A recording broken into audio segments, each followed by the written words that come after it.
ઓમ શ્રી પરમાત્મને નમઃ.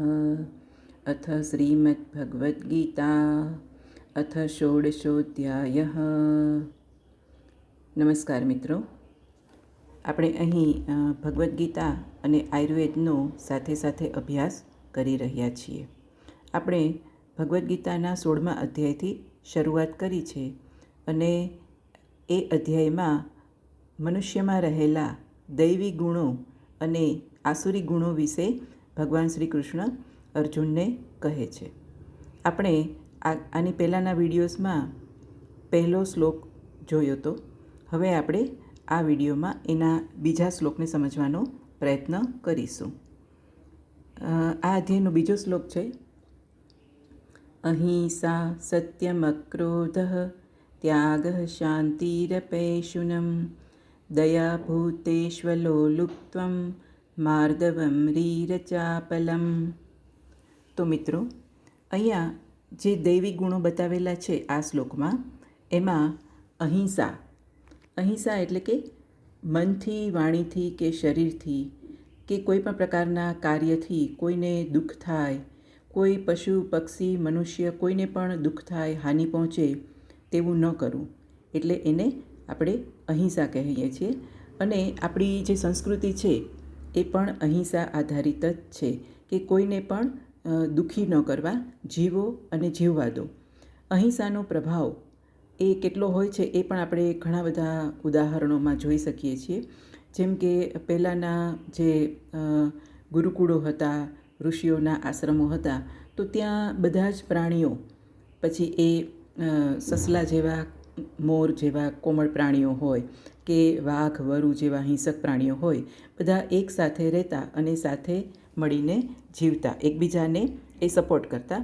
તો અત્યારના સમયમાં પણ અહિંસાની ખરેખર ખૂબ જ જરૂર છે કે કોઈને આપણાથી કોઈ પણ પ્રકારનું દુઃખ ન પહોંચે એવું આપણું જીવન, એવી આપણી રહેણી કરણી હોવી જોઈએ.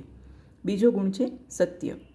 તો સત્ય એટલે શું? તો સાચું બોલવું, હંમેશા સત્યનો જ પક્ષ લેવો અને નીતિપૂર્વક ચાલવું. જો અનીતિના રસ્તે ગયા તો અનીતિના રસ્તે અસત્ય બોલવું જ પડે, અસત્ય આચરણ કરવું જ પડે.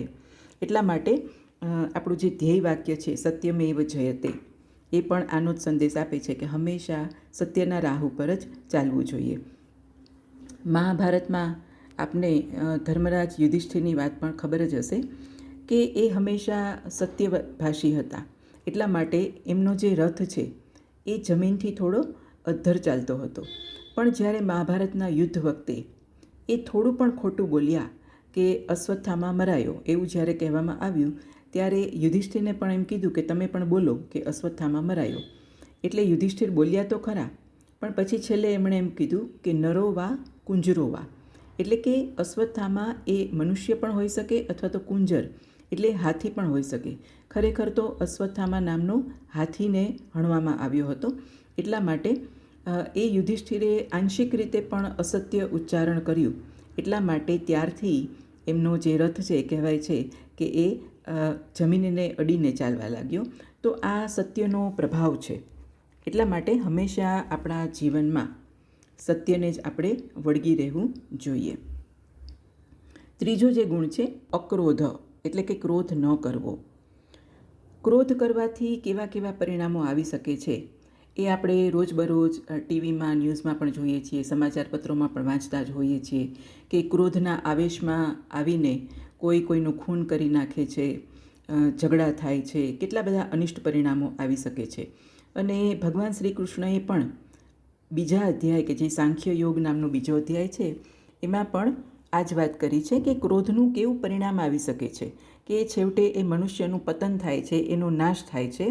તો સરસ મજાનો શ્લોક ભગવાને બીજા અધ્યાયમાં પણ કહેલો છે: ક્રોધાત ભવતિ સમ્મોહ, સમ્મોહાત સ્મૃતિવિભ્રમઃ, સ્મૃતિભ્રંશાત બુદ્ધિનાશો, બુદ્ધિનાશાત પ્રણશ્યતિ. એટલે કે ક્રોધ જ્યારે મનુષ્યમાં હાવી થઈ જાય છે ત્યારે એ સમ્મોહ એટલે કે એ શું કરવું શું ન કરવું એનો એ નિર્ણય કરી શકતો નથી અને એના કારણે એની સ્મૃતિનો પણ વિભ્રમ થાય છે. એ ભૂલી જાય છે કે આ સમયે એને કયું કાર્ય કરવાનું છે, અને એના કારણે એની બુદ્ધિ નાશ પામે છે, બુદ્ધિનાશો. અને બુદ્ધિ નાશ પામવાના કારણે એ મનુષ્યનું પતન નિશ્ચિત રૂપથી થાય છે. એટલા માટે ક્રોધ છે એને આયુર્વેદની રીતે પણ આપણે જોઈએ તો ક્રોધથી પિત્તની વૃદ્ધિ થાય છે, અને પિત્તની વૃદ્ધિ થાય છે તો એના અનેક રોગો થઈ શકે છે.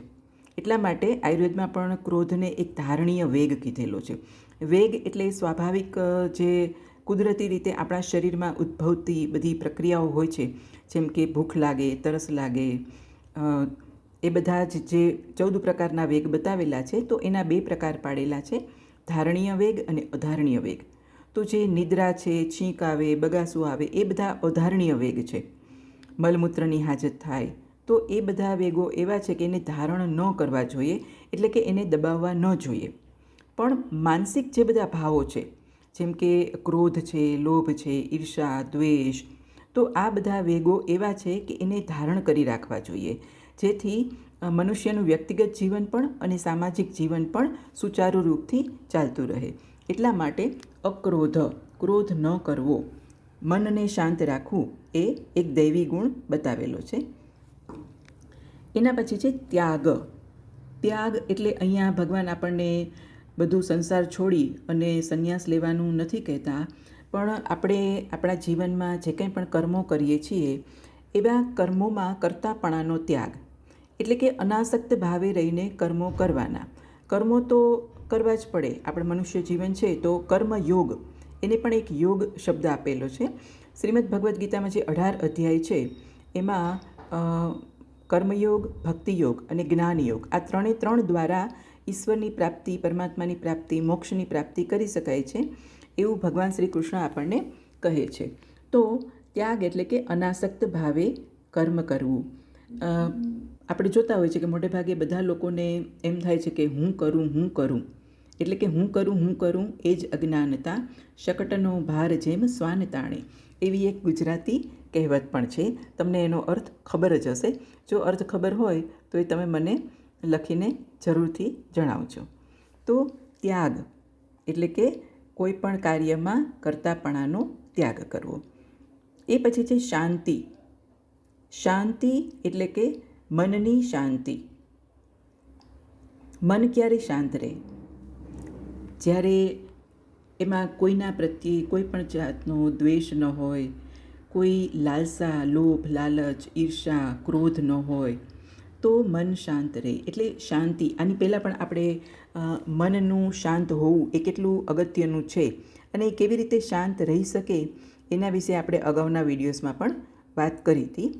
તો અહીંયા આપણે શાંતિ એટલે મનની શાંતિ, જેના માટે અત્યારે આજના સમયમાં બધા જ લોકો આપણે એમ કહી શકાય કે એકદમ એને ઈચ્છતા હોય છે કે મન કેમ શાંત રાખવું, અથવા તો શાંતિ કેવી રીતે મળે. શાંતિ જ નથી મળતી, કારણ કે આજના જમાનામાં લાઈફને છે એકદમ સ્ટ્રેસફુલ બનાવી દીધેલી છે.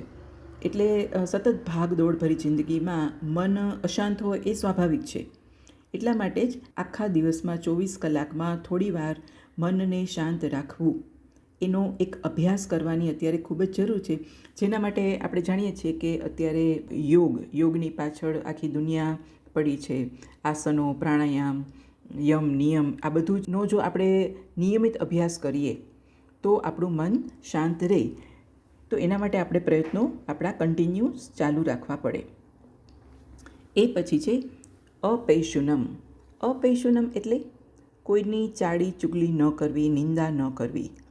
આનો મતલબ એવો છે કે જો આપણે કોઈની નિંદા કરીએ છીએ તો એનો મતલબ એવો થાય કે આપણું ધ્યાન બીજા લોકો શું કરે છે એના તરફ જ છે.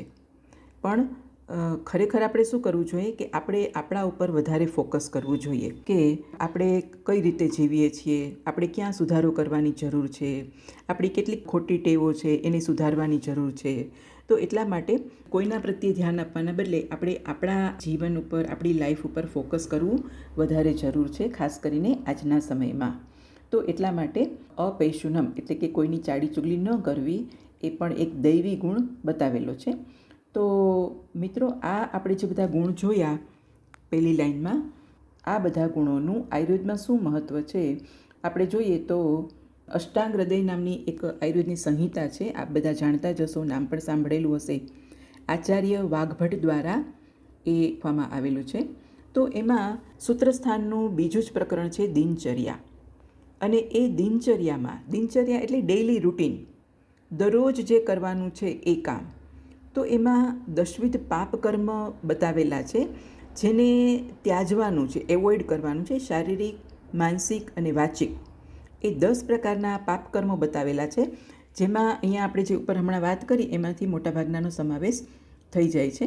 તો આચાર્ય વાઘભટ્ટ દ્વારા કહેવામાં આવેલું છે કે હિંસાસ્તેયન્યથા કામમ પૈશુન્યમ પરુષાનૃતે સંભિન્નાલાપમ વ્યાપાદમ અભિત્યામ દ્રગ્વિપર્યયમ પાપમ કર્મેતિ દશધા કાય વાગ મનસૈસ્ત્યજેત.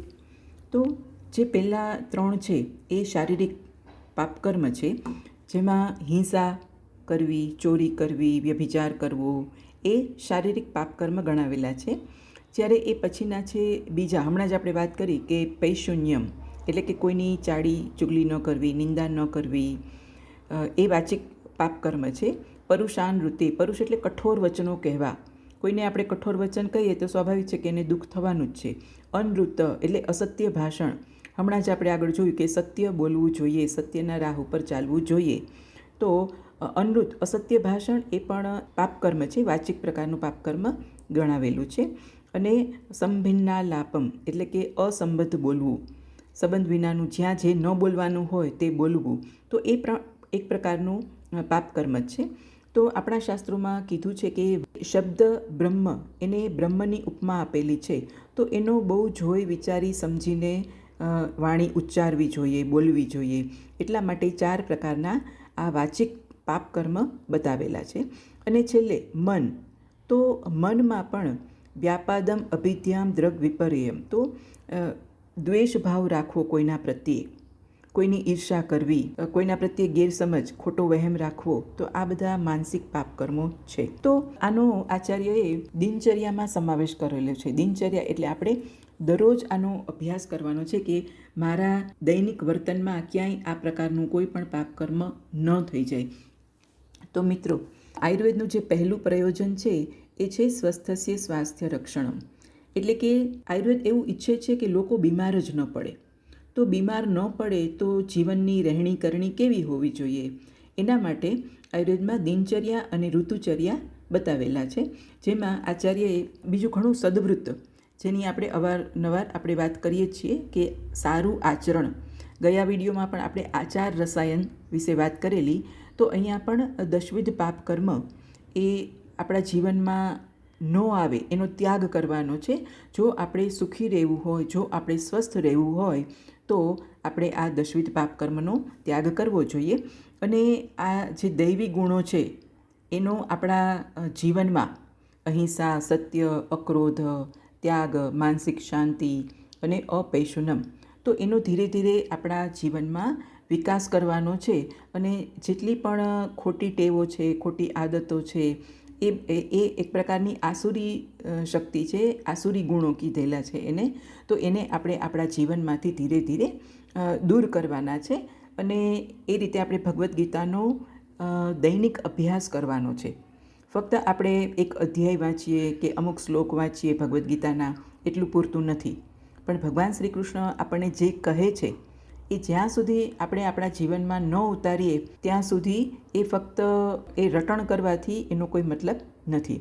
તો મિત્રો, મને આશા છે કે આપ પણ આ જે દૈવી ગુણો છે એનો તમારા જીવનમાં ઉતારવાનો જરૂરથી પ્રયાસ કરશો. ઓમ પૂર્ણમદઃ પૂર્ણમિદં પૂર્ણાત પૂર્ણમુદચ્યતે પૂર્ણસ્ય પૂર્ણમાદાય પૂર્ણમેવાવશિષ્યતે. ઓમ શાંતિ શાંતિ શાંતિ. હરિ ઓમ.